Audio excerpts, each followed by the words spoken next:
Hello, everyone. Thank you for tuning in to the Social Work Journal channel.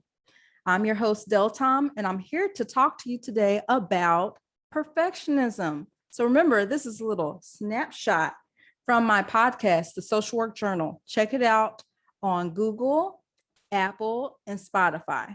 Also, you can go to my website at www.thesocialworkjournal.com. Forgive the Eagle shirt. I just came from a 4-mile run.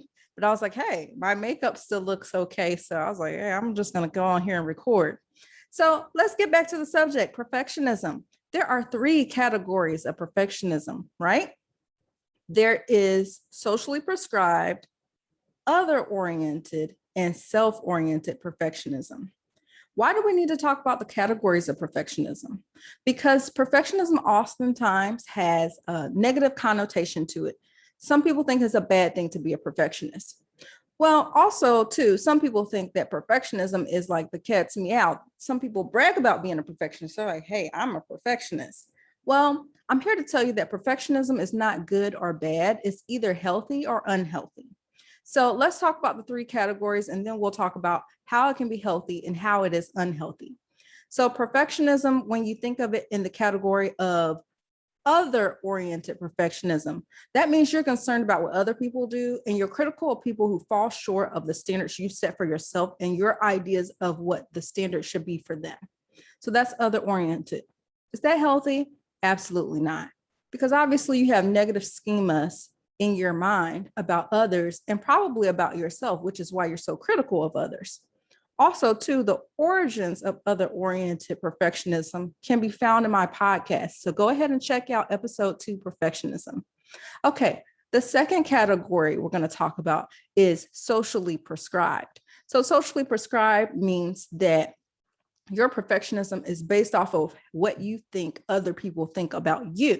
So for instance, socially prescribed perfectionist believes that there are consequences to them not living up to this image that they think people have of them. So oftentimes, in short, they're basically people pleasers. Is that healthy or unhealthy? It's unhealthy because you shouldn't be setting standards and putting pressure on yourself based off of what you think other people think about you. Remember, whatever you think people are thinking about you is probably not true. You know why? Because most people are far more self-oriented than you would think.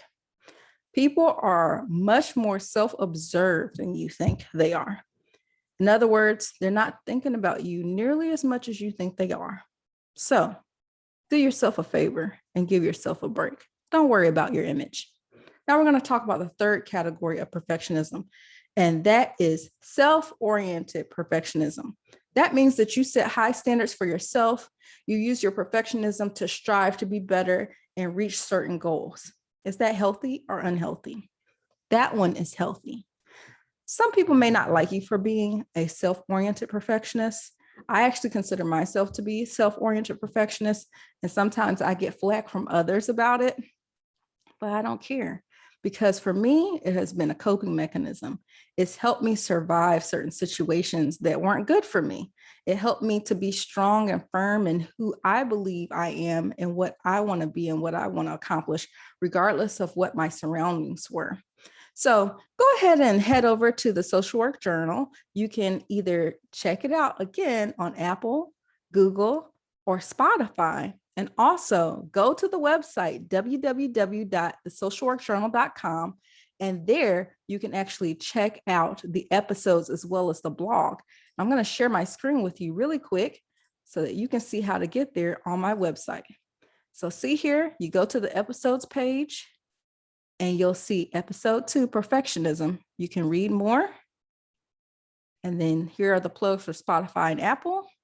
And here's a little literature and background. Some of the quotes that I didn't necessarily have in the podcast, and some of them are quotes that I did have in the podcast. And then when you go to the blog, this is when you get a little in-depth, perspective about the podcast. And there's definitely things here in the blog that aren't in the podcast, little more explanation of my personal experience and my thoughts, as well as some really fun quotes from the episode. And then here are the plugs: Spotify, Apple, and Google. Okay, so head over to the website and check it out. Thank you all, and I hope to continue to connect with you. All right, bye-bye.